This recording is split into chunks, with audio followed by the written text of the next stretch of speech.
Before we dive into the RSA crypto system, we're going to dive into the mathematical concept which is the basis for the whole crypto system. The key concept is Fermat's little theorem. Take a prime number p, then for every number z, which is at most p minus 1 and at least 1, if we look at z raised to the power p minus 1 mod p, what is that going to equal?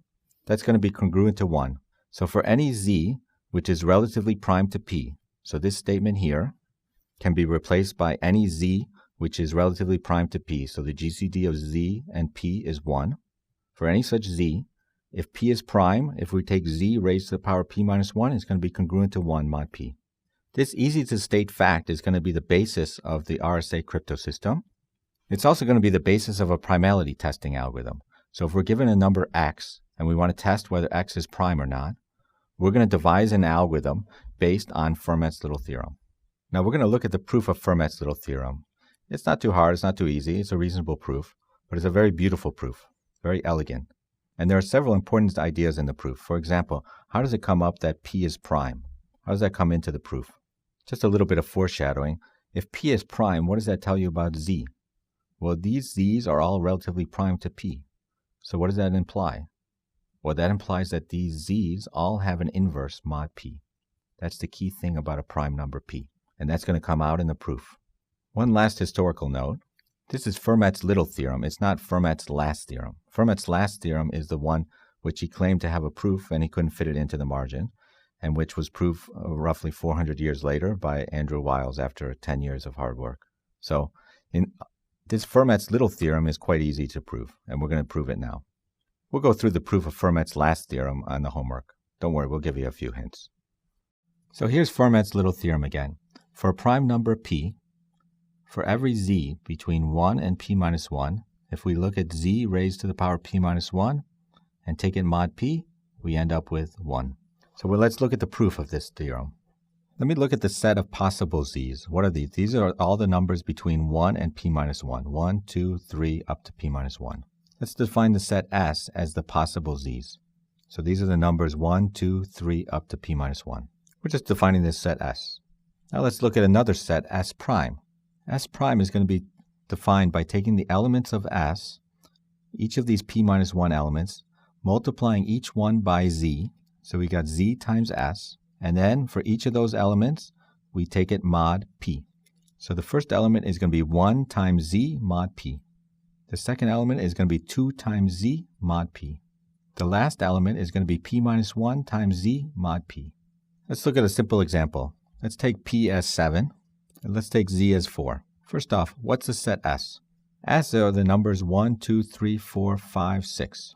What's S prime? Well, the first element is 1 times 4, which is 4, mod 7, which is going to be 4. The second element is going to be 2 times 4, which is 8, mod 7, which is 1.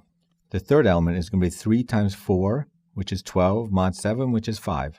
And 4 times 4 is 16, mod 7 is 2. 5 times 4 is 20, mod 7 is 6. Finally, 6 times 4 is 24, mod 7 is 3. Look at this set.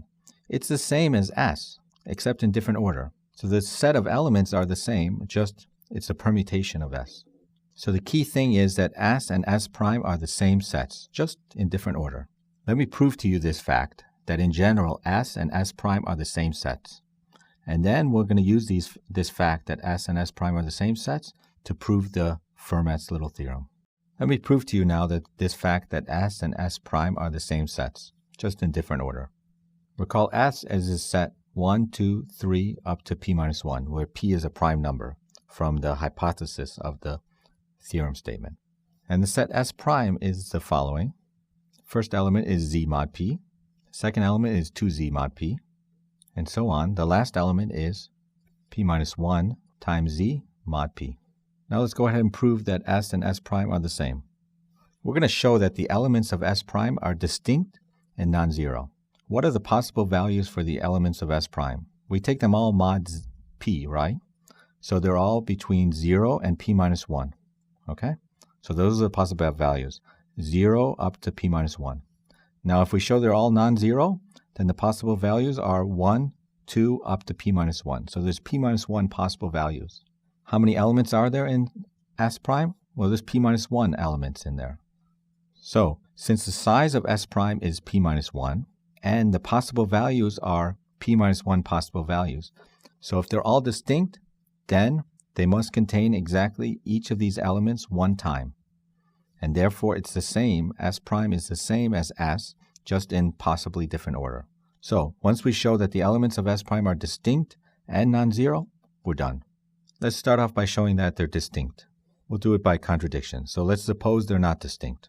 So let's suppose for some I not equal to j, the ith element and the jth element of S prime are the same. The ith element of S prime is I times z mod p, and the jth element of S prime is j times z mod p. So we're supposing that the ith element and the jth element are the same, so that iz is congruent to jz mod p. Now, let's use the fact that p is a prime. If p is a prime, what do we know? We know then that every element in S has an inverse mod p. So z is an element in S, right? Z is a number between 1 and p minus 1. So to recap, p is a prime, so that implies that z has an inverse mod p. So let's use that inverse. What can we do? Look at this equation. iz is congruent to jz mod p. Let's multiply both sides by z inverse. It exists. I don't know what it is, but no matter what it is, multiply both sides by z inverse, okay? So what do we get? So I multiply the left-hand side by z inverse and the right-hand side by z inverse. What do I get? Now I have z times z inverse. What is that? That's 1. Z times z inverse, that's 1. What am I left with? I is congruent to j mod p. What does that mean? That means they're the same when I look between 1 and p minus 1. So therefore, they're the same index. I suppose that they were different indexes, which gave me the same value, but in order to come up with the same value, they have to be the same index. So I get my contradiction. Therefore, there's no repeat elements in S prime, and they're all distinct. Now we've shown that the elements of S prime are distinct. Now let's show that the elements of S prime are non-zero. Again, let's do a proof by contradiction. Suppose one of the elements is 0. So take the ith element of S prime, and suppose it's 0. So that means I times z is congruent to 0 mod p. What do we know? We know the inverse of z exists, mod p, right? So let's multiply both sides by z inverse again. And what are we left with? We're left with I is congruent with 0, mod p, which means that I is not one of the indices here. The indices here are between 1 and p minus 1. So this is not an element of S prime. So we get a contradiction. Therefore, the elements of S prime are non-zero. And they're distinct, and therefore, they contain the elements 1 through p minus 1, just in possibly different order, and therefore S and S prime are the same. So let's recap where we are. Our goal is to show that z raised to the power p minus 1 is congruent to 1 mod p. What have we done so far? We've looked at these two sets S, which are the possible values for z, 1, 2, up to p minus 1. And we have this set S prime, which we obtained by taking the elements of S, multiplying each one by z, and then taking it mod p. So we have this set of elements, and we've shown that S and S prime are the same, just in possibly different order. Now we're going to use that fact that S and S prime are the same in order to prove this theorem statement. So what are we going to do? We're going to multiply the elements of S together, and we're going to multiply the elements of S prime together. The elements are the same, just in possibly different order. So when we multiply the elements of S together, we should get the same product as when we multiply the elements of S prime together. So when we multiply the elements of S together, what do we get? We get 1 times 2 times 3 up to p minus 1. When we multiply the elements of S prime together, what do we get? We get 1 times z, then we get 2 times z, then we get 3 times z, and so on. The last term is p minus 1 times z. And these are the same modulo p. So on the left-hand side, we got the elements of S multiplied together. On the right-hand side, we got the elements of S prime multiplied together. So we got the same numbers, just in different order, and we're taking it mod p, because these sets are the same with respect to mod p. What do we got on the left-hand side? Let's just simplify it a little bit. This is p minus 1 factorial, right? What do we got on the right-hand side? Well, we got z, z, z. How many z's do we got? We got p minus 1 z's. Ah, that looks good. Now we're starting to look like the theorem statement. And what else do we got? We got 1 times 2 times 3 up to p minus 1. So we got another p minus 1 factorial. And these are the same mod p. Okay? Can we get rid of this p minus 1 factorial? In normal real arithmetic, we could just cancel it out. Can we cancel it out here? Well, does the inverse exist? Notice, p is prime, so that means that there is an inverse for 1, 2, up to p minus 1. Each of these numbers has an inverse mod p. Each of these p minus 1 numbers has an inverse mod p, because p is a prime. So they're all relatively prime to p. So we can multiply both sides by these inverses. And what happens? We get rid of this 1 times 2 times 3 up to p minus 1 from both sides. So that cancels out the p minus 1 factorial. And then what are we left with?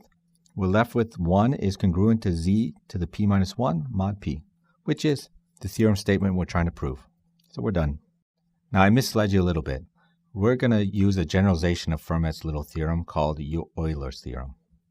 So Fermat's little theorem again says if p is a prime, then for every z between 1 and p minus 1, if we take that z raised to the power p minus 1 is congruent to 1 mod p. Euler's theorem is going to generalize it to any number n here instead of just a prime number p. So Euler's theorem replaces p by any n, not necessarily a prime number, and any z, but we need that z and n are relatively prime to each other. By relatively prime, we need that the GCD of z and n is 1. Now, if z and n are relatively prime to each other, then we're going to perform an operation similar to Fermat's little theorem. So we're going to raise z to the power phi of n. I'll tell you what phi of n is in a second. And that's going to be congruent to 1 mod n. Now, what is this crazy phi of n? When n is a prime, then phi of n is p minus 1 or n minus 1. In general, what is phi of n? It's the number of integers between 1 and n which are relatively prime to n. So in other words, it's the size of this set of those x's where x is between 1 and x is relatively prime to n, which means that the GCD of x and n is 1. And we want to look at the cardinality of this set. How many x's between 1 and n, or n minus 1, have GCD of 1 with n? This function phi of n is called Euler's totient function. Try to say that 10 times quickly. So let's take a look at what Euler's totient function is for the case when n equals p as a prime number. For a prime number p, what is phi of p? How many numbers between 1 and p are relatively prime to that prime number p? Well, every number between 1 and p minus 1, 1, 2, 3, up to p minus 1, are all prime, relatively prime, to p. So the number of relatively prime to p is p minus 1. So if you look at Euler's theorem for the case when n is a prime number p, then we're raising z to the power p minus 1, and that's congruent to 1 mod p. So it's exactly the same as Fermat's little theorem. So Euler's theorem is the generalization of Fermat's little theorem to arbitrary n. Now here's Euler's theorem again. Let's look at this Euler's totient function for the case that we're going to use. We're going to have a pair of prime numbers, p and q. So we saw when n equals one prime number, p, then Euler's theorem is the same as Fermat's little theorem. We're going to apply Euler's theorem for the case when capital N is the product of p and q, where p and q are both prime numbers. What is phi of n in this case? Why don't you go ahead and try to figure out what is phi of n for the case when n is p times q for prime numbers p and q. So we want to figure out how many numbers between 1 and p times q are relatively prime to pq. Now let's go ahead and look at what phi of n is for this case when n equals p times q. Let's write out all the numbers that we're looking at. We're looking at the numbers between 1 and p times q. So there's pq numbers here. How many of these numbers are multiples of p? Well, p, 2 times p, up to q times p are all multiples of p. How many of those are there? There's q of them. So q are multiples of p. How many are multiples of q? There's q, 2 times q, up to p times q. So p of these numbers are multiples of q. So each of these numbers has a common divisor with p times q, namely p. And each of these numbers has a common divisor with p times q, namely q. So we have to exclude all these numbers. So we had p times q numbers originally. Q of them are multiples of p, and p of them are multiples of q. And look, we double counted.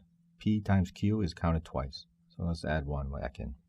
This can be rewritten as p minus 1 times q minus 1.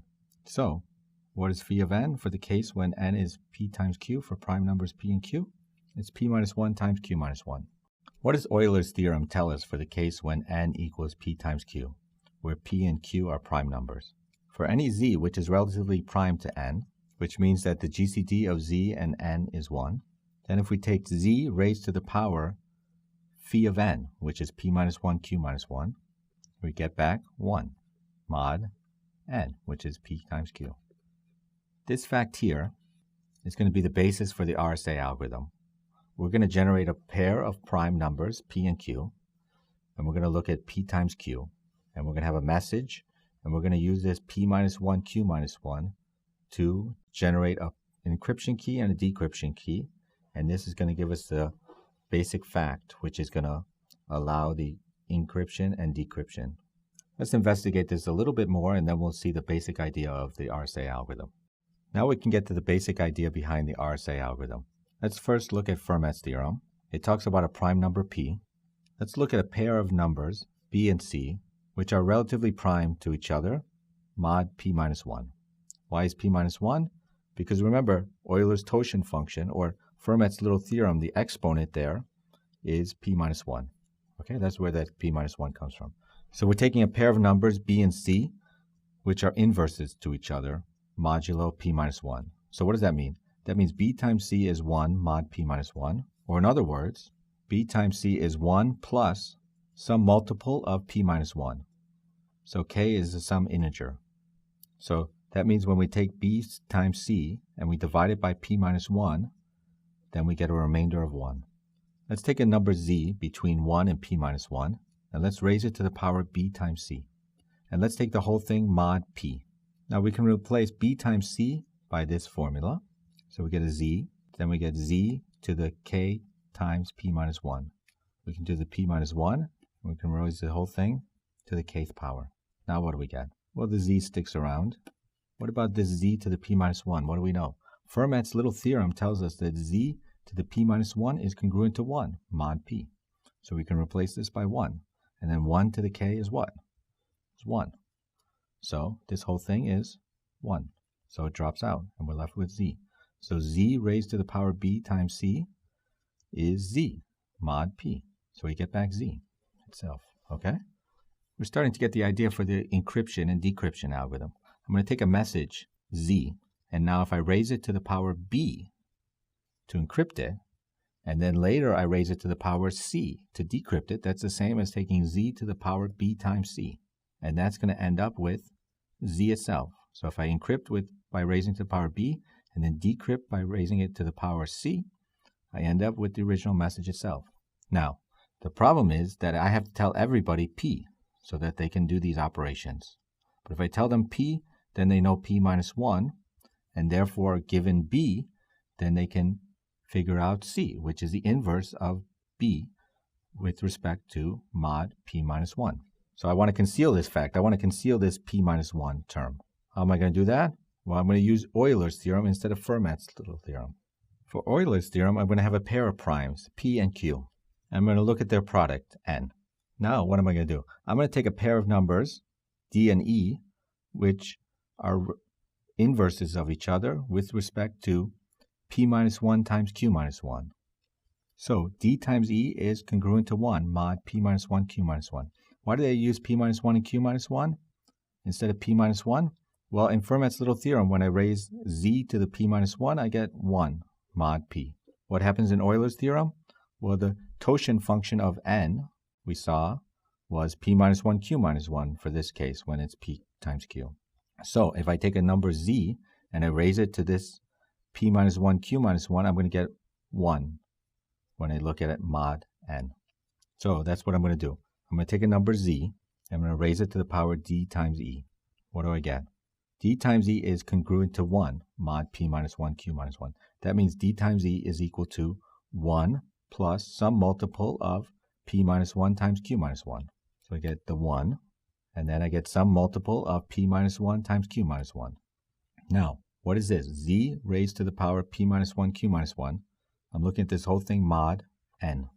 Euler's theorem tells me that if z is relatively prime to n, then this thing is 1. So then 1 raised to the power k, just like before, is 1. So this term goes away, and I'm left with z. And there it is. Notice the terms d and e, decryption, encryption. So you give me a message z. I'm going to tell you e, and I'm going to tell you n. What are you going to do? If you want to send me the message z, you're going to take z, and you're going to raise it to the power e, and take it mod n, and then you're going to send it to me. That's the encrypted message. What do? I compute this d, which is the inverse of e, mod p minus 1 q minus 1. That's my decryption key. So you take that, I take that encrypted message, which is z to the e, mod n. I raise it to the power d. And what am I left with? I'm left with z itself, the original message. Now the point is, you know n, which is p times q. I know p and q, but you don't know them. You just know the product of them. You know n. So from n, can you figure out p minus 1 times q minus 1? I don't know how to do that, unless you tell me p and q. If you just tell me their product, p times q, I don't know how to get p minus 1 times q minus 1 out of p times q. But I know p and q, so I can take p and q and compute p minus 1 times q minus 1, and then I can run extended Euclid algorithm to compute the inverse of e, mod p minus 1 q minus 1. So I can compute d, but nobody else knows how to compute d because they don't know p minus 1 q minus 1. They simply know n, p times q. So everybody's going to know n, and everybody's going to know e. But I alone know d, and that's the decryption key. So I tell everybody e and n, you take the message, raise it to the encrypted power, take it mod n, that's the encrypted message, send that. The whole world can see that, but only I can decrypt it. So now let's go ahead and detail the RSA algorithm. Here's the general crypto setting. I got Alice over here, and we got Bob over here. Alice has a message M that she wants to send to Bob. Now they have a communication line that they can talk over. The problem is that there's someone eavesdropping on this conversation. So whatever transmitted over this communication line can be seen in the clear by Eve, who's the eavesdropper on the communication. So Eve sees everything in the clear that's communicated on this line. So Alice doesn't want to send a message by itself. She wants to encrypt the message. So Alice is going to take the message M. She's going to feed that into the encryption scheme, and out is going to pop E of M, the encrypted form of M, the message. She's going to send that along the transmission line. Bob, meanwhile, is going to have his decryption box. So he's going to take this encrypted message, feed that as input into his decryption box, and out is going to pop the decrypted message. Meanwhile, Eve, what does she see? She sees this encrypted message, because that's what's sent over this communication line. And from the encrypted message, she doesn't know how to decrypt. Only Bob knows how to decrypt. Now, this is a public key crypto system. By public key, we mean that no communication needs to happen between Alice and Bob in private. So they don't need to have any coordination beforehand. What's going to happen is Bob is going to do a computation on his own, and he's going to compute a public key and a private key. His public key is going to be two numbers, N, capital N, and E. Capital N is going to correspond to P times Q, the product of two primes, and E is going to be some number which is relatively prime to P minus 1 times Q minus 1. He's going to announce to the world N and E. Now, anybody that wants to send a message to Bob is going to take his public key. They're going to take their message, and using M, they're going to encrypt their message using N and E, the public key. But the thing is, only Bob knows how to decrypt messages that are encrypted using his public key. So he's going to have a private key, D. What is D? D is going to be the inverse of E mod P minus 1 times Q minus 1. Only he knows P and Q, so only he can compute D. He can compute D, and then he can take this encrypted message and he can raise it to the power D, and then take it mod N, and that will give him the original message. But only Bob knows how to compute this private key, so only he can do this decryption. But there's no coordination that needs to happen between Alice and Bob. Bob does this computation on his own. He computes N and E and announces it to the world, and he computes this private key D and keeps it to himself. Meanwhile, anybody that wants to send a message to Bob looks up his public key, sees its N and E, uses that to encrypt. They send the encrypted message in the clear, so anybody can see the encrypted message, and then only Bob can decrypt it. So let's detail the scheme. This is the RSA crypto system. Let's detail the RSA protocol. Let's start with the receiver, Bob. So what is Bob going to do? Bob has to compute his public key and his private key, and he has to announce to the world his public key. How does he do it? The first step that Bob is going to do is he's going to choose two n-bit numbers, P and Q, which are primes. And he's going to do that at random. So he's going to choose two random prime numbers, P and Q. How does he do that? We haven't discussed that at all, and we're going to skip it until after we see the whole protocol. The idea is that first he's going to generate two random n-bit numbers, P and Q. And then he's going to check whether those random n-bit numbers are prime or not. So we're going to have a primality testing algorithm so we can efficiently test whether a number is prime or not. So he's going to generate random numbers, test whether they're prime. If they're prime, then they're a random prime. If they're not prime, he's going to repeat and generate a new random number and check whether it's prime again and keep going until he gets a prime number. How do you generate a random number? Well, you just generate a random string of zeros and ones of length n. That gives you an n-bit random number. How do you check whether it's prime or not? Well, that's a little bit more complicated. And it turns out that a random number has a reasonable chance of being prime. Primes are dense in some sense. We'll see details of all that next after we go through the whole RSA protocol in detail. The second step, Bob chooses an E which is relatively prime to P minus 1 times Q minus 1. How does he do that? He's going to try E equals 3 and he's going to check whether the GCD of 3 and P minus 1 Q minus 1 is 1. If it is, then they're relatively prime to each other. How does he check it? He runs Euclid's GCD algorithm. And if 3 is not relatively prime, then what does he do? He tries 5, and then 7, and then 11, and so on. You know, if you get up to 13 or 17 or 19, and none of those are relatively prime to P minus 1, Q minus 1, what do? Usually, you go back to the first step, choose two new primes, P and Q, and try again. It's nice to keep this encryption key small. It makes it easy for somebody to encrypt their message to send to you. Now what do? Let's let n equal P times Q. Now Bob can publish his public key, N and E. N is the product of P times Q. So he's publishing that product. He's not publishing P or Q. He's just telling them what the product is. And he's telling them what E is, where E is relatively prime to P minus 1, Q minus 1. So the whole world can know N and E. Meanwhile, Bob computes his private key. What's his private key? It's the inverse of E relative to P minus 1, Q minus 1. So D is the inverse of E mod P minus 1, Q minus 1. How do we know that D exists? Because E is relatively prime to P minus 1, Q minus 1. We chose it so that it was relatively prime. Therefore, it has an inverse, mod P minus 1, Q minus 1. And we can find that inverse. How? By using the extended Euclid algorithm, we can find the inverse. This is going to be Bob's decryption key. He keeps it private. He doesn't tell anybody. He tells the whole world N and E, but he keeps private his decryption key D. Now let's look at things from Alice's perspective. Alice has a message M that she wants to send to Bob. What's the first step that Alice does? She looks up Bob's public key, which is his pair NE. Now she needs to encrypt her message using Bob's public key. What does she do? She encrypts using the public key. She takes the message M, raises it to power E, and takes that mod N. And that's her encrypted message Y that she sends to the world. Now one key thing is E might be a little bit large, so how does she raise M to the power E mod N? She uses our fast modular exponentiation algorithm that we just saw earlier in this lecture.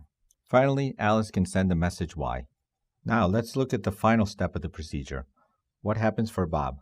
Bob receives this encrypted message Y that Alice sent. Now Bob decrypts this message. How does he decrypt it? He computes Y, this encrypted message, raises it to the power D, which is his private key, and he takes that mod N. What is that going to equal? That's going to give him back M.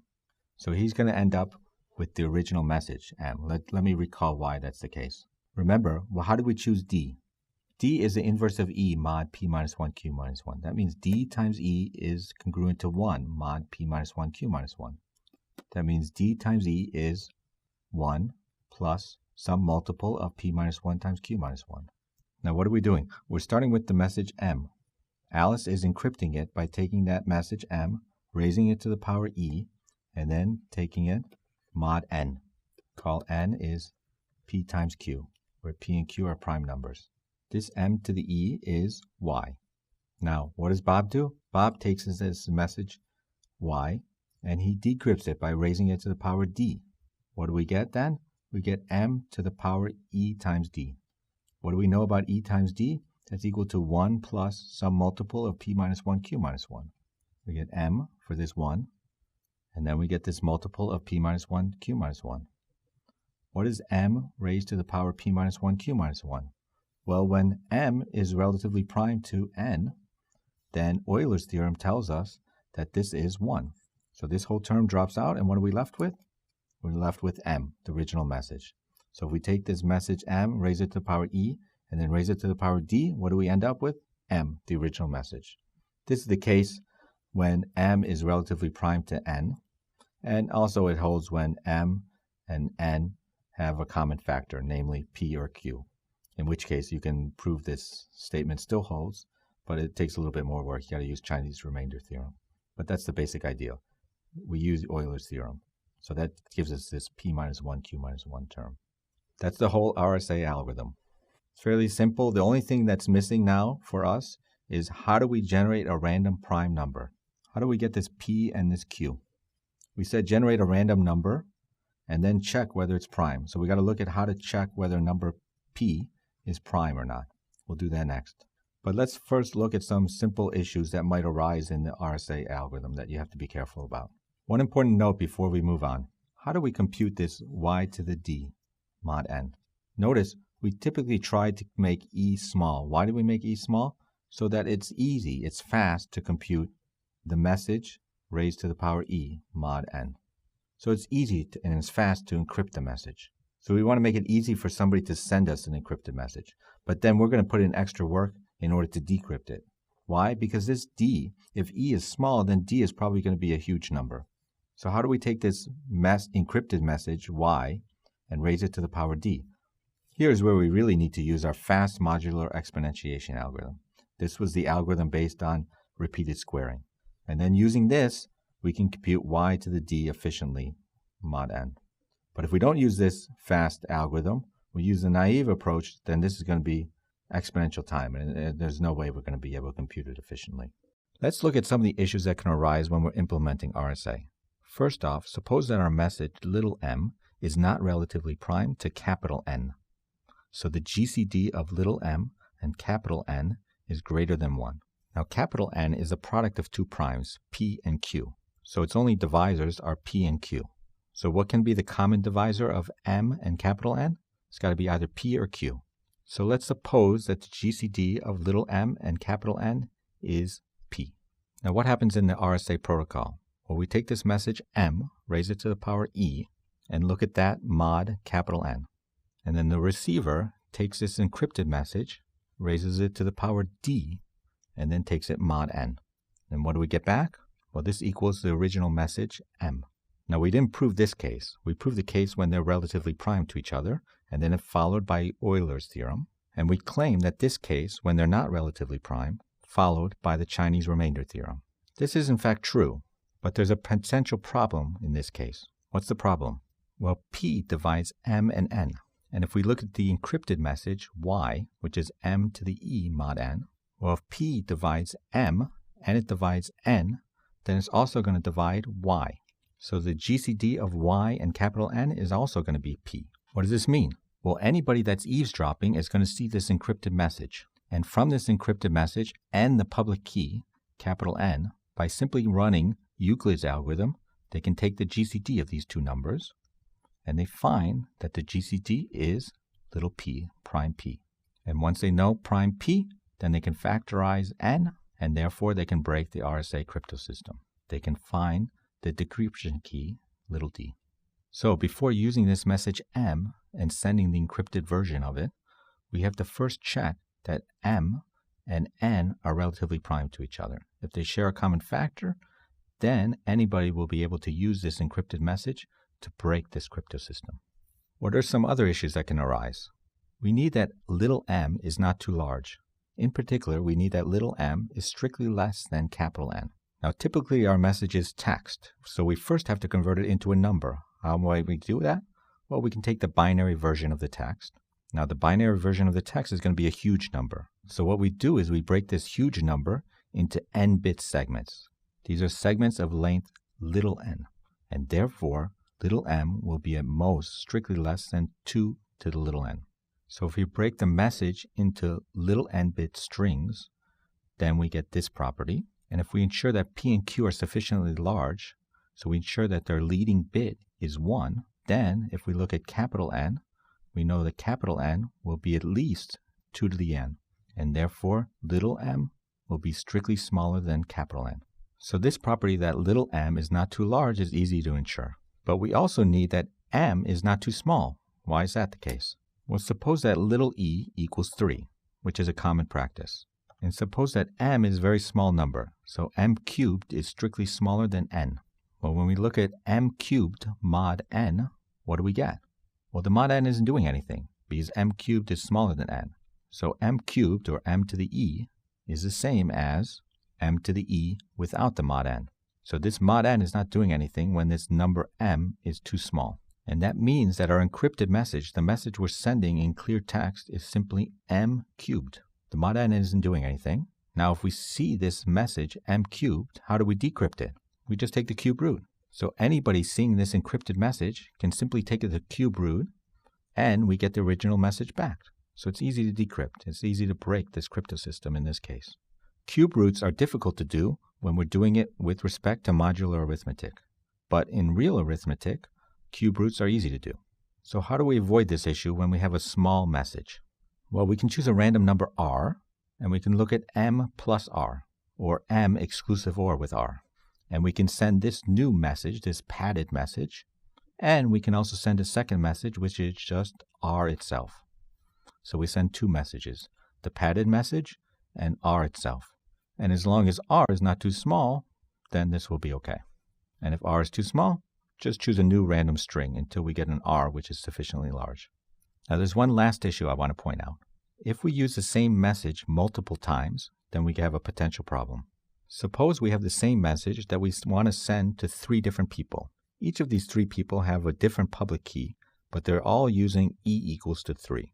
Suppose the first recipient has e equals to 3 and n1. Second recipient has n2 and e equals to 3. Third recipient has n3 and e equal to 3. And suppose we use the same message m to send to these 3 people. Now the encrypted messages are going to be different. The first encrypted message is going to be m cubed mod n1. The second encrypted message is going to be m cubed mod n2. The third one is going to be m cubed mod n3. So we got 3 different encrypted messages, y1, y2, and y3. But it turns out that if somebody sees these 3 encrypted messages, which all come from the same message, the same number m, then they can decrypt. They can figure out m from y1, y2, and y3. How do they do that? They use the Chinese remainder theorem. This is a homework problem in the textbook. In the Dasgupta textbook, in Chapter 1, it's problem 44. Now, all that remains for specifying the RSA protocol is to describe how we do primality testing. So let's dive into that. Let's take a moment now to recap the RSA algorithm and also the mathematics behind the algorithm. We start with Fermat's little theorem. That was the basis of the whole algorithm. Let's recap that.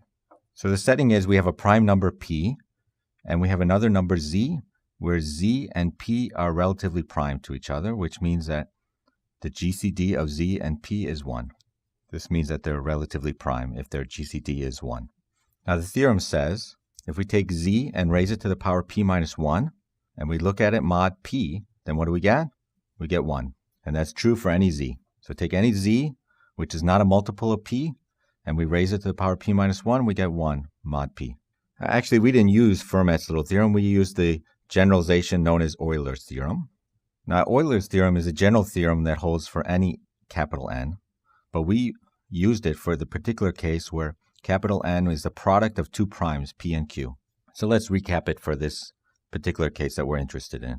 So for primes p and q, look at their product, capital N, and take a z which is relatively prime to capital N.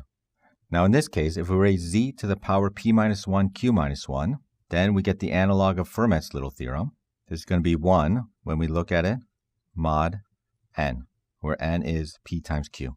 Now, where did this exponent p minus 1 times q minus 1 come from?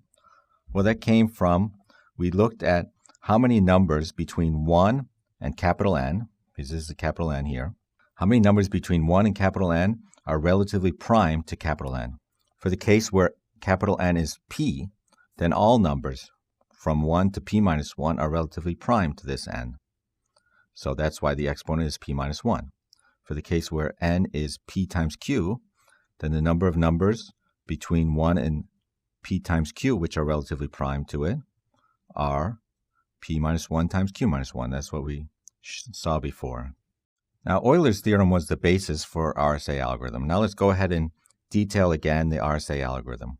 The first step is to choose a pair of primes p and q. This is the one step we haven't seen actually how to do.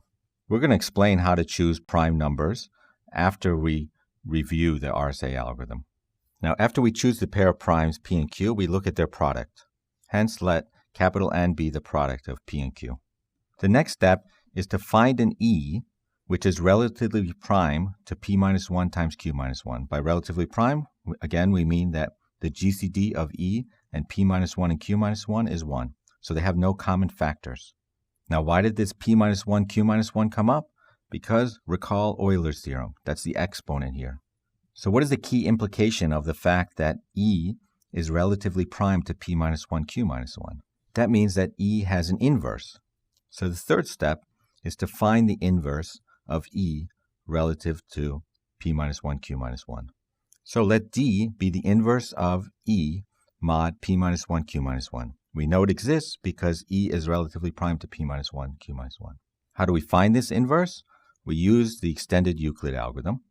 Now we can publish our public key, capital N and E. We tell the whole world this public key, N and E. And anybody that wants to send us a message will encrypt that message using this public key. But nobody is going to know our private key, little d. We're going to keep this private key, d, secret, because anybody that finds this private key, d, can decrypt messages.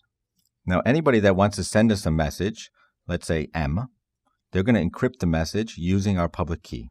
They take that message M, they raise it to the power E, and look at it mod N. And then they send that Y, which is congruent to M to the E mod N. They send that message Y, and the whole world can see that message Y, but only we can decrypt it because only we know little d. Finally, we receive this message Y, this encrypted message. How do we decrypt it? We use little d in the following way. We take this encrypted message Y, we raise it to the power little d, and we look at that mod capital N. And it turns out that this equals M. What are the algorithms that we need to use? Well, first off, to find this E, which is relatively prime to p minus 1, q minus 1, what do? We try E equals 3, 5, 7, 11, 13. At some point we give up. For each of those E's, though, how do we check whether it's relatively prime to p minus 1, q minus 1? We check its GCD, which we do using Euclid's algorithm. Then once we find an E which is relatively prime, we compute its inverse. How do we do that? We use the extended Euclid algorithm. And we publish our key. Usually E is small, so that taking M to the E mod capital N is relatively easy. If it's not, then we can use repeated squaring, our fast modular exponentiation algorithm. And definitely here, when we're raising this encrypted message Y to the power D, that's probably going to be to a huge power. So how do we do Y to the D mod capital N? Here we need to use our fast modular exponentiation algorithm, the algorithm based on repeated squaring. And that's going to take time, which is polynomial in little n, the number of bits in these numbers, Y and D and N. Finally, the key thing about why this works is look at what's happening to the message. We're raising the message M to the power E and then to the power D. And recall that E times D is congruent to 1 mod P minus 1 Q minus 1. So when we apply Euler's theorem, what we're going to get out is we're going to get the message M back out. So M raised to the power E times D modulo N is congruent to little m because of Euler's theorem. What remains? We need to look at how we choose these prime numbers, P and Q.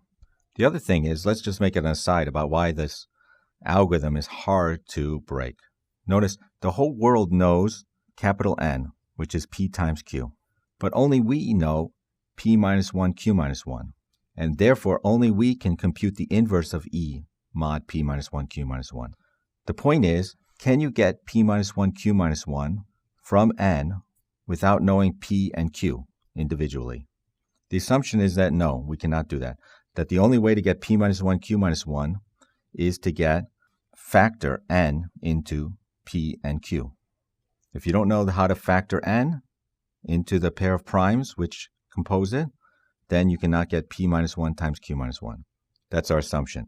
So this algorithm is as hard as factoring capital N.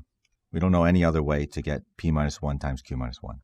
And our assumption is that factoring is difficult, computationally difficult to solve. Now, to finish off the RSA algorithm, let's look at how we find prime numbers P and Q. Now, we want to choose a pair of primes P and Q. One way to do that is to have a table of prime numbers, and then just go through that table of prime numbers. What's the problem with that? Well, if somebody has access to our table, then it'll be easy to crack our cryptographic scheme. So we want something more secure. So what's a better approach? A better approach is to choose random primes P and Q. And we want these primes P and Q to be chosen so that every time we run the algorithm, they'll be being chosen independently from previous runs. So how do we choose these primes at random? Well, first off, how do we choose random numbers? That's what we're going to do first. Let R be a random n-bit number. How do we choose R? Let's say little n is 6. Actually, in practice, though, little n is going to be a huge number like 1,000 or 2,000. How do we generate this random 6-bit number? We have a one-dimensional array of size 6, and we generate each of the bits. For each bit, we choose a random number, 0 or 1. And we make sure that every bit is generated independently of every other bit, and that every time we run the algorithm, the bits are generated independent of previous runs of the algorithm. So this is quite easy to generate a random n-bit number, but we want a random n-bit prime number. So what do? We choose a random n-bit number, regardless of whether it's prime or not, and then we check whether this random number is prime or not. How do we do that? We'll see how to do that in a moment. But suppose we have a test for primality. So given a number, we can check whether it's prime or not. Then, if this random number happens to be prime, then what do we know? Then we know it's a random prime number. So in that case, if R is prime, we can output it because it is a random prime number. What do we do if it's not a prime number? Then we repeat this procedure.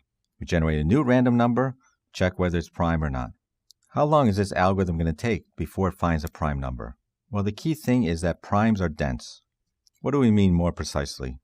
The probability that this random number R happens to be a prime number is roughly 1 over little n, which is the number of bits in it. So if we're generating a 1,000-bit number or a 2,000-bit number, the probability that it's going to be prime is about 1 over 1,000 or 1 over 2,000, which means how many times are we going to have to repeat this procedure before we find a prime number? In expectation, it's going to be about little n. It's going to be about 1,000 or 2,000 times, which is not a big deal to repeat this 1,000 or 2,000 trials before we find a prime number. But the question remains, how do we check whether a given number R is prime or not? Now we're going to derive a primality testing algorithm using Fermat's little theorem. Let's first recall Fermat's little theorem. If R is a prime number, then for all z in this set, all z between 1 and r minus 1, if we look at z raised to the power r minus 1, modulo r, then it's congruent to 1. Now we're going to use this as the basis for figuring out whether a given number r is prime or not. So if it's prime, it satisfies this. What if it's composite? Well, what if we find a z between 1 and r minus 1, where z raised to the power r minus 1 modulo r is not congruent to 1? Well, by Fermat's little theorem, if this is the case, then what do we know about r? Well, r must be composite if there's such a z. So this z, where z raised to the power r minus 1 is not congruent to 1 mod r, is a witness. It proves that r is composite. And hence we call this z a Fermat witness, because it's a witness with respect to Fermat's little theorem. The first question we want to ask is whether every composite number has a Fermat witness. The answer to this first question is yes, it does. every composite number has at least one Fermat witness, and we'll demonstrate this in a moment. After we demonstrate this, then we have to look at how we find a Fermat witness. After we show that every composite number has at least one Fermat witness, then we'll look at how to find Fermat witnesses. What we'll show is that every composite number has many Fermat witnesses. Well, there are some exceptions called pseudoprimes, but if we ignore pseudoprimes, then every other composite number has many Fermat witnesses. So in fact, it'll be easy to find Fermat witnesses for composite numbers. And that'll give us our primality testing algorithm. And then we'll see how to deal with these pseudoprimes. Let's first prove this fact, that every composite number has at least one Fermat witness. Once again, we have a number r, and we're trying to determine if r is prime or composite. Now we say a number z is a Fermat witness for r if, first off, z lies between 1 and r minus 1, and, crucially, z raised to the power r minus 1 is not congruent to 1 mod r. Then, by Fermat's little theorem, we know that r is composite, because if r is prime, every such z raised to the power r minus 1 is congruent to 1 mod r. So if we get a z where it's not true, then this r must be composite. So z is a witness to the fact, via Fermat's little theorem, that r is composite. We want to first prove that every composite number has at least one Fermat witness. So let's prove this fact. Now r is composite, so we know it has at least two divisors. So take a z, which is a divisor of r. So clearly this z, which is a divisor of r, lies between 1 and r minus 1. What else do we know about this z? Well, look at its GCD. What do we know about the GCD of r and z? Well, if we take z to be a divisor of r, then we know the greatest common divisor of these two numbers is z itself. And since r is composite, we know this divisor is greater than 1. Now actually this proof works for any z where this statement is true. So any z which is not relatively prime to r. And if r is composite, we always know there's at least two such z's which are not relatively prime to r. Now if the GCD of r and z is greater than 1, what do we know? Well, if you recall from our previous lecture about modular arithmetic, what about the inverse of z mod r? We know it does not exist. There is no inverse of z mod r. Why? Because the inverse of z mod r exists if and only if the GCD of r and z is 1. They're relatively prime to each other. Now we want to prove for this z that z raised to the power r minus 1 is not congruent to 1 mod r. What are we going to do? Let's suppose that it is congruent to 1 mod r. So suppose that z raised to the power r minus 1 is congruent to 1 mod r. That's the opposite of what we're trying to prove. So what we'll show is that if this holds, then we get a contradiction. How will we get a contradiction? We'll show that z has an inverse mod r. And we know that's not the case, therefore we have a contradiction, therefore this assumption cannot hold, and therefore z raised to the power r minus 1 must not be congruent to 1 mod r. Okay, now we have the fact that z raised to the power r minus 1 is congruent to 1 mod r. Now z raised to the power r minus 1 is the same as the following. It's the same as z raised to the power r minus 2 times z. This product is z raised to the power r minus 1. So if z raised to the power r minus 1 is congruent to 1 mod r, then z raised to the r minus 2 times z is also congruent to 1 mod r. Now look at this statement. Z times z to the r minus 2 is congruent to 1 mod r. That means that z has an inverse. What's its inverse? It's this number z to the r minus 2. Because when we look at the product of these two, it's 1 mod r. That's the definition of the inverse. So z to the r minus 2 is the inverse of z, and z is the inverse of z to the r minus 2. But we know that z does not have an inverse mod r. Therefore, we have our contradiction. And thus, this assumption cannot hold, and therefore we know that z to the r minus 1 is not congruent to 1 mod r. And that proves that every composite r has at least one Fermat witness. Now we call this Fermat witness that we just derived a trivial Fermat witness. Why is it a trivial Fermat witness? This is a Fermat witness, z, where it also has the property that the greatest common divisor of z and r is greater than 1. So z and r are not relatively prime. Notice such a z already proves that r is composite. If z and r have a non-trivial divisor, then we know that r has a non-trivial divisor and therefore it's not prime. So any z where this is the case proves that r is composite. There's no reason to run Fermat's test. So that's why we called such a z a trivial Fermat witness. Now there always exists a trivial Fermat witness for composite numbers. Why? Because every composite number has at least two non-trivial divisors. The question is whether a composite number r has a non-trivial Fermat witness. This is the number Z, which is relatively prime to R. Now it turns out that some composite numbers have no non-trivial Fermat witnesses. These are called pseudoprimes, but those are relatively rare. For all the other composite numbers, they have at least one non-trivial Fermat witness, and if they have at least one, then in fact they have many Fermat witnesses. And therefore, it'll be easy to find a Fermat witness. And that's the key point. Trivial Fermat witnesses always exist. Every composite number has at least two trivial Fermat witnesses. But if a composite number has a non-trivial Fermat witness, then there are many Fermat witnesses. They're dense, and therefore they're easy to find. And that's what we'll utilize for our primality testing algorithm. Recall for a number R, if we're checking whether R is prime or not, we say that Z is a Fermat witness if it proves that R is composite according to Fermat's little theorem. What does that mean exactly? That means that if Z to the R minus 1 is not congruent to 1 mod R, then that Z proves that R is composite. Now we say it's non-trivial if in addition GCD of Z and R is 1. So Z and R are relatively prime. Because if GCD of Z and R is greater than 1, so they're not relatively prime to each other, then that Z gives us a non-trivial divisor of R, and therefore we know already, trivially, that R is composite. Now the question is, does every composite number have a non-trivial Fermat witness? We know it has a trivial Fermat witness, namely, if it has one of its divisors is a trivial Fermat witness. Does it have a non-trivial Fermat witness? Well, in fact, there are composite numbers which do not have non-trivial Fermat witnesses. These are called Carmichael numbers. These are sort of pseudo-primes. Okay, they behave like primes with respect to Fermat's little theorem. A Carmichael number is a composite number, R, which has no non-trivial Fermat witnesses. Therefore, such a number, it's going to be inefficient to use Fermat's test to prove that R is a composite number. We're going to have to find a different way to deal with Carmichael numbers.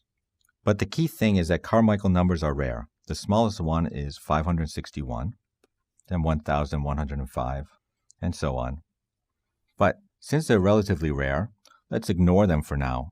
And when we ignore Carmichael numbers, we're going to have a simple algorithm to check whether a number R is prime or not using Fermat's test and trying to find a Fermat witness when it's composite. So let's ignore Carmichael numbers for now since they're relatively rare. Let's assume that every composite number R has at least one non-trivial Fermat witness. If we assume that it has at least one non-trivial witness, how many witnesses does it have actually? How prevalent are these non-trivial witnesses? The key fact is that if R has at least one non-trivial Fermat witness, then there are many non-trivial Fermat witnesses. In fact, if we look at the set of possible witnesses, 1 through R minus 1, then at least half the numbers in this set are Fermat witnesses. Now this is a relatively simple fact to prove, and it's a very nice proof. The proof is in the book, but let's skip the proof for now and let's try to use this lemma to have an algorithm for checking whether a number is prime or not when we ignore Carmichael numbers. So we assume that a composite number has at least one non-trivial witness. Then this lemma tells us that at least half the numbers in this set are Fermat witnesses, are witnesses to the fact that R is composite. Can we use this fact now to get a test for whether R is composite or not? The point is that when R is prime, all of these numbers, when we raise them to the power R minus 1, is congruent to 1 mod R. And when R is composite, then at least half these numbers, when we raise them to the power R minus 1, are not congruent to 1 mod R. So how are we going to check whether a number is prime or not? We're going to take a Z from this set and raise it to the power R minus 1, look at it mod R, and see whether it's 1 or not. We have an n-bit number R, and here's our simple algorithm for checking whether R is prime or not based on Fermat's little theorem. And this is ignoring Carmichael numbers. It will be an efficient algorithm for primality testing. Recall that if R is composite, then at least half these numbers in this set are witnesses to that fact using Fermat's little theorem. Whereas if R is prime, then none of these numbers in this set are witnesses to the fact because R is prime. So what are we going to do? We're going to choose a Z from this set. How do we choose a Z from this set? Well, we choose a z randomly, uniformly at random from this set. So we choose a random number between 1 and r minus 1. Now we do Fermat's test for this z. So we compute z raised to the power r minus 1 mod r, and we check whether that's congruent to 1 or not. If z raised to the power r minus 1 is congruent to 1 mod r, then what do we know? Actually, we don't know for sure either way, but we think that r is prime. What happens if z raised to the power r minus 1 is not congruent to 1 mod r? Then in this case, we're sure that r is composite because this z is a witness to the fact that r is composite. Let's take a look at how this simple primality testing algorithm performs. If r happens to be prime, what does the algorithm do? It always outputs that r is prime because for every z in this set, z raised to the power r minus 1 is congruent to 1 mod r by Fermat's little theorem. So the probability that the algorithm outputs that r is prime is 1 because it's always going to do so. So it's always correct when r is prime. Now what happens when r is composite? And let's assume that r is not a Carmichael number. Now, sometimes the algorithm is going to be correct. It's going to output that r is composite. When is that the case? When it finds a z which is a Fermat witness. So z raised to the power r minus 1 is not congruent to 1 mod r. But sometimes it's going to get confused. It's going to make a mistake, and it's going to find a z which z raised to the power r minus 1 is congruent to 1 mod r. So it's going to think that r is prime. What is the probability that the algorithm outputs that r is prime? So it makes a false positive statement. Well, we know that at least half the z's in this set are Fermat witnesses. So what's the chance that it finds a non-witness? Well, at most half of them are not witnesses. So therefore, the probability of finding a non-witness is at most a half. So the probability of a false positive is at most a half. Okay? So we have a reasonable algorithm. With probability at most a half, we get a false positive. And when it is prime, it's always correct. But can we get this better? Can we improve this error probability of a false positive? Here again is our original primality testing algorithm. The problem was that it had a false positive rate of at most a half. We want to improve that false positive rate. We want to get it down smaller. So what are we going to do? Recall the algorithm starts by choosing a random number between 1 and r minus 1. And then we run Fermat's test for that z that we chose at random.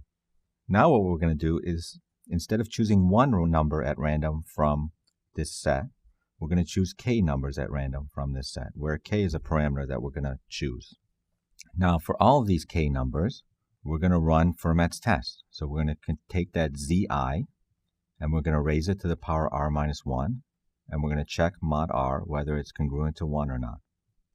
Now what we need is just that one of these zi's is a Fermat witness. If any of these zi's is a Fermat witness, so zi raised to the power r minus 1 is not congruent to 1 mod r, then we know for sure that r is composite. Whereas if all of these zi's are not witnesses, then we have a very good chance that r is prime. So our final check is whether any of these zi's is a witness or not.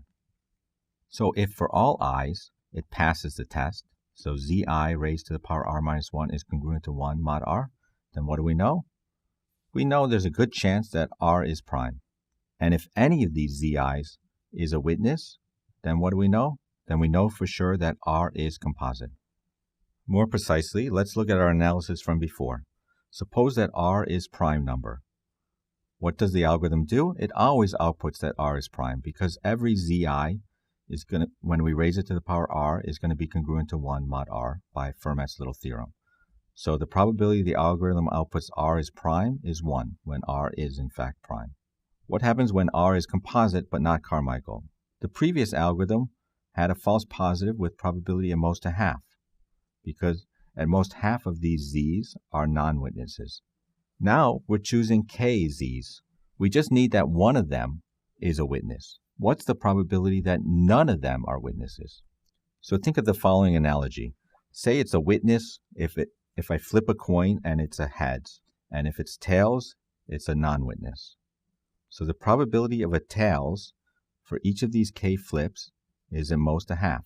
So suppose it was a fair coin. What's the chance that I have k tails. That means that all k of these are non-witnesses.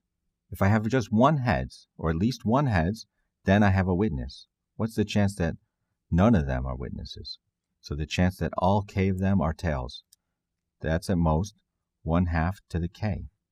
So the probability of a false positive in this scenario is at most 1/2 to the k.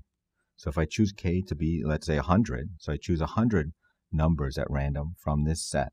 This is a huge set. This is about the order of 2 to the 1,000 or 2 to the 2,000. So choosing 100 numbers from there, running this procedure 100 times is not much of a cost. Then the probability of a false positive is at most 1/2 to the 100, which is a tiny probability. So there's very minuscule chance of that. So I'm willing to take that chance of a false positive, in which case my scheme, my cryptographic scheme, might be easy to break. The chance of that is very minuscule. So that completes our primality testing algorithm in the case when we assume that the composite numbers are not Carmichael numbers. So we're ignoring these pseudo-prime numbers. It turns out that actually to deal with these pseudo-prime numbers, Carmichael numbers, it's not that much more complicated of an algorithm. That's detailed in the textbook, and I'll leave it to there. Here is the general algorithm for primality testing, which handles Carmichael numbers.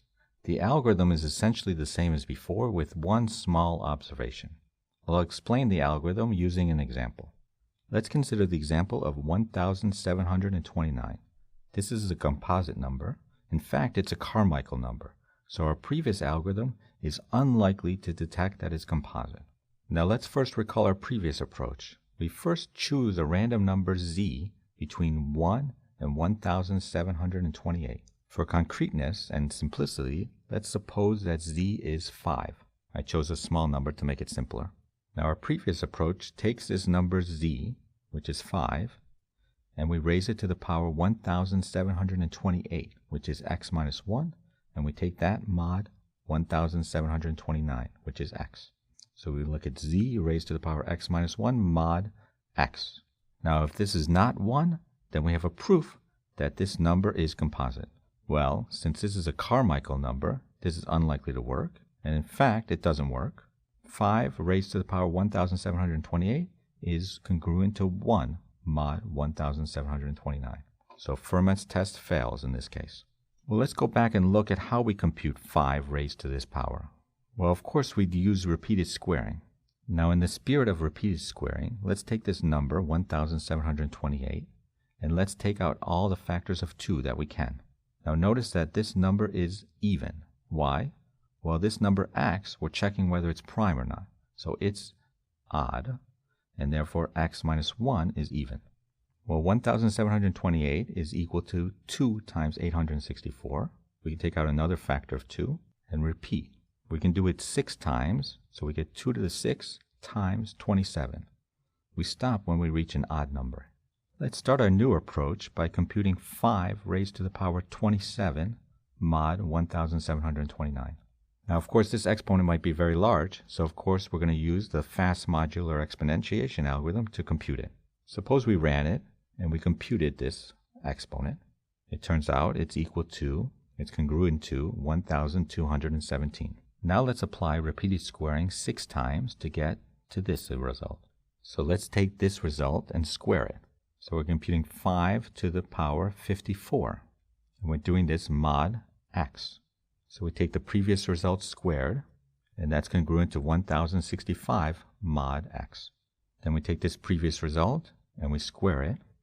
And it turns out that 1,065 squared is congruent to 1 mod x.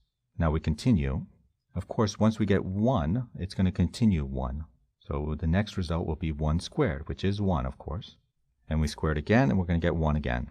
We do it a few more times, and eventually we get to 5 raised to the power 2 to the 6 times 27. And that will be 1, which we know from before, mod 1,729. Now let's look backwards. So we end with 1 here. We get this string of 1s. Let's look at the first number, which is different from 1. What do we know about it?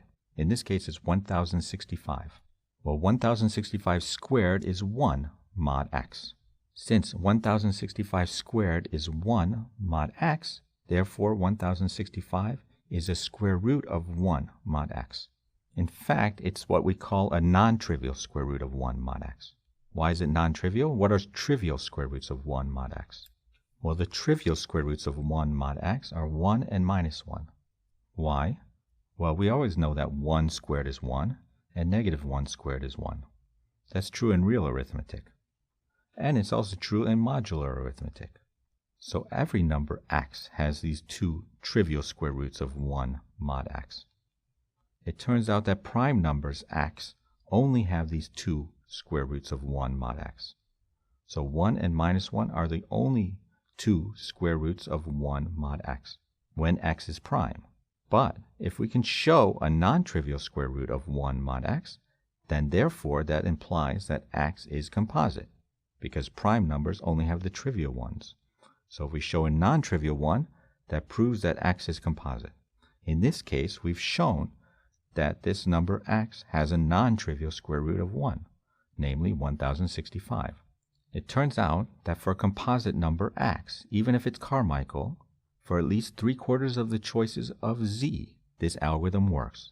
Namely, if we compute z raised to the power x minus 1 mod x, and if we get 1, and we go backwards in this approach, so we use this repeated squaring, and then we work backwards from the 1 to the first non-1, this leads to a non-trivial square root of 1 mod x, and therefore proves that x is composite.